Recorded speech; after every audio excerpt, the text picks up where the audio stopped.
Have you ever felt that someone tried to take away something that was never theirs in the first place? Imagine waking up one morning, stepping outside to breathe the crisp mountain air, only to hear that a so-called neighborhood authority suddenly claimed your peaceful cabin. That's exactly what happened to me when a woman people often called a Karen decided she had some sort of power over my land. The problem? My cabin wasn't in a gated neighborhood, wasn't under any homeowners association, and wasn't even on private property. It was on protected federal land that the government itself managed. Still, this woman thought she could march right up and say, "This belongs to the HOA now." The story began quietly.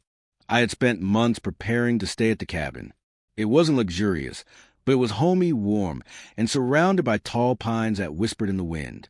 I loved the silence of the mountains because silence there isn't empty. It's full of nature's voice. Every bird, every stream, every rustle of leaves adds to it. I thought I had found my peace. But peace often attracts trouble. And in my case, trouble showed up with a clipboard, a bossy tone, and a false sense of authority. Karen introduced herself like she was a sheriff in an old Western film.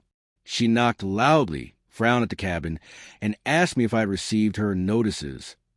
I was confused. What notices? She waved a few papers that looked like letters printed from her home computer.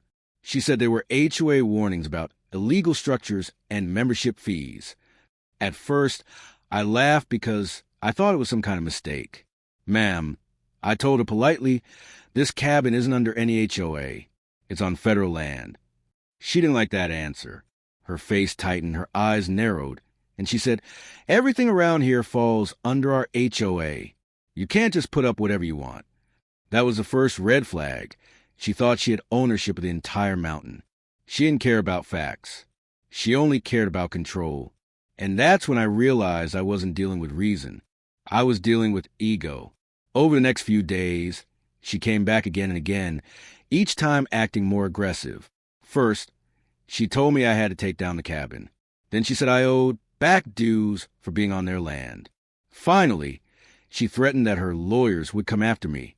Her boldness was shocking, but also absurd. Why? Because this cabin had been on the land long before she moved into her suburban house down the hill.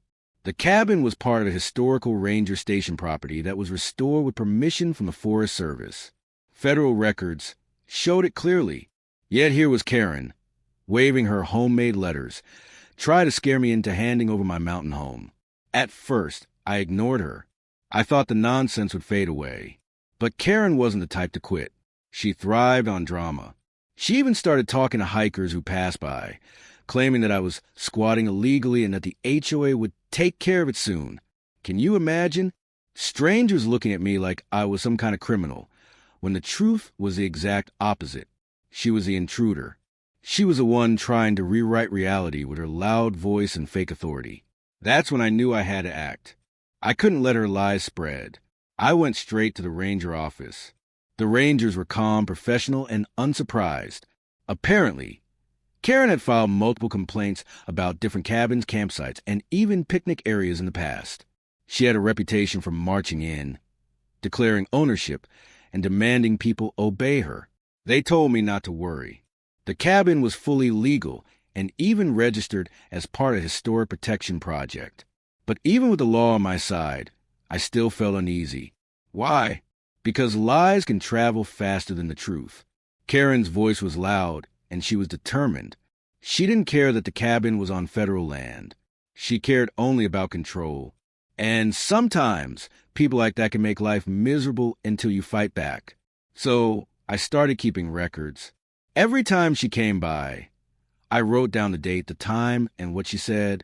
I even recorded her yelling one afternoon when she stormed onto the porch shouting, "This is HOA property."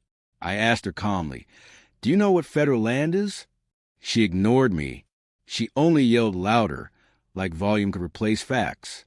What made this whole thing even stranger was that Karen didn't live anywhere near the cabin. Her home was miles away, in a planned community at the base of the mountain. Her HOA only covered that neighborhood, not the wilderness above it. But she acted as if the mountain was just an extension of her backyard. That false sense of ownership became her obsession. And when people like that get obsessed, they can become dangerous. The situation escalated when I found a bright orange notice of violation taped to the cabin door. It looked official at first glance, but when I read it carefully, it was laughable. It wasn't from the government. It wasn't signed by any authority. It was just Karen's handwriting in big, bold letters with a fake HOA seal she had clearly printed from the internet. She demanded I vacate the cabin within 14 days or face legal seizure. That was a moment I knew she wasn't just being annoying. She was crossing into harassment and possibly even fraud. So I made a decision. I wasn't going to let her bully me. I wasn't going to pack up and leave. And I wasn't going to stay silent. I gathered all my records, my photos, my videos, and I took them to the Rangers again. This time, they promised to escalate it. Karen's behavior wasn't just bothering me. It was interfering with federal property and creating false claims about government land. That could get her in real trouble. But here's the lesson I want you to take from this first part of the story. People will try to take what doesn't belong to them. Sometimes they use words. Sometimes they use fake papers. Sometimes they use fear. And if you're not careful, you might believe them. But the truth has power. Knowledge has power. When you know your rights, when you know the facts, you can stand firm no matter how loud someone yells. And that's where I'll leave you in this first half of the story. Standing on the porch of my cabin, orange notice in hand, determined not to back down. Because this fight wasn't just about a cabin. It was about principle. Backhand index pointing right, if you're hooked so far. Don't go anywhere.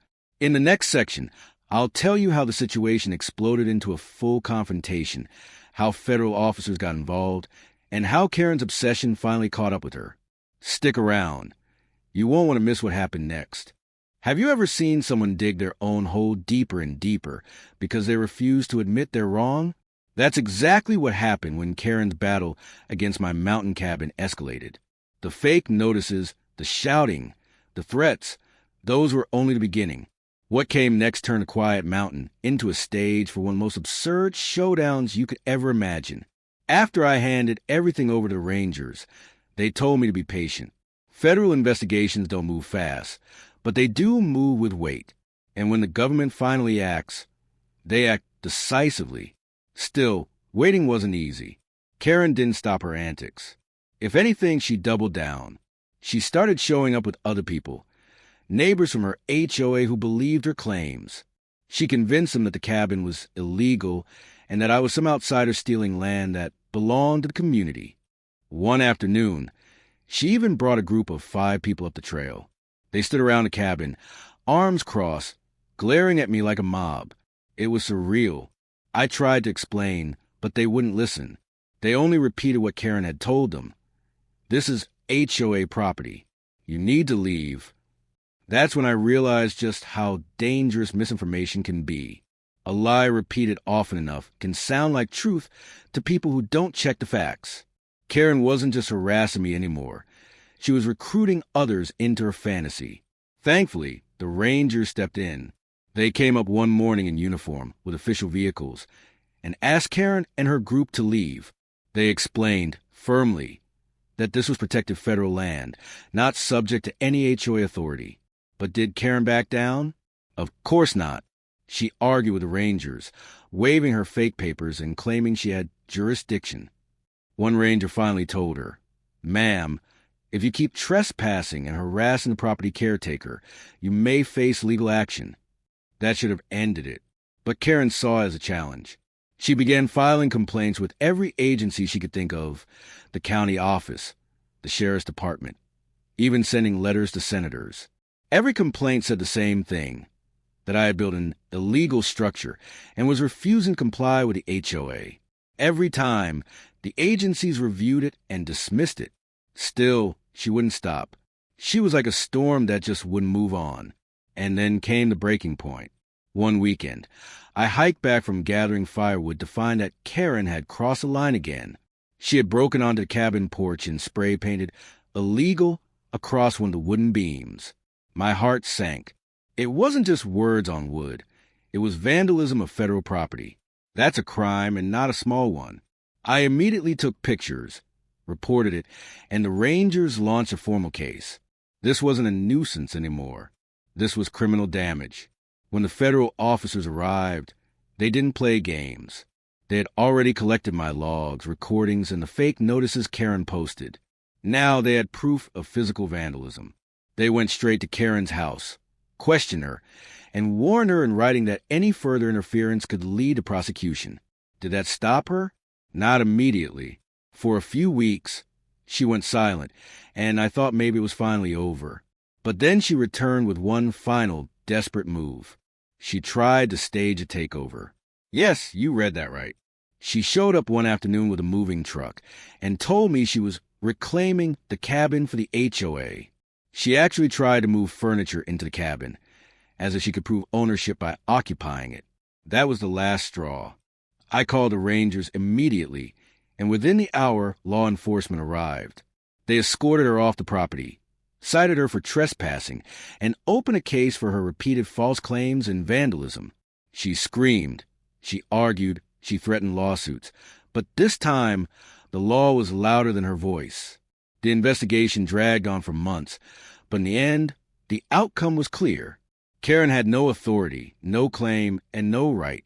The cabin remained exactly where it was, safe and sound, under protection of the federal government. As for Karen, she ended up with fines, community embarrassment, and a reputation that followed her everywhere. Even many of her neighbors in the HOA finally admitted they had been misled. They distanced themselves from her, realizing she had taken her obsession way too far. And me? I learned something powerful from the entire ordeal. Standing your ground isn't easy. It's stressful, it's exhausting, and sometimes it feels like the world is against you. But when you know you're right, when you have the truth on your side, and when you refuse to bow to intimidation, you can outlast any storm. People like Karen thrive on fear. They expect you to fold. They expect you to give in just to keep the peace. But peace built on surrender isn't peace at all. It's just control by another name. So, here's my message to you. If someone tries to take what doesn't belong to them, don't let them. Know your rights. Do your homework. Gather your proof. And most importantly, don't let their noise drown out your truth. Because at the end of the day, truth is stronger than lies, and courage is stronger than fear. Backhand index pointing right. If this story taught you something, share it. Let others know that bullies can be beaten, that lies can be exposed, and that no matter how loud someone shouts, facts will always win in the end.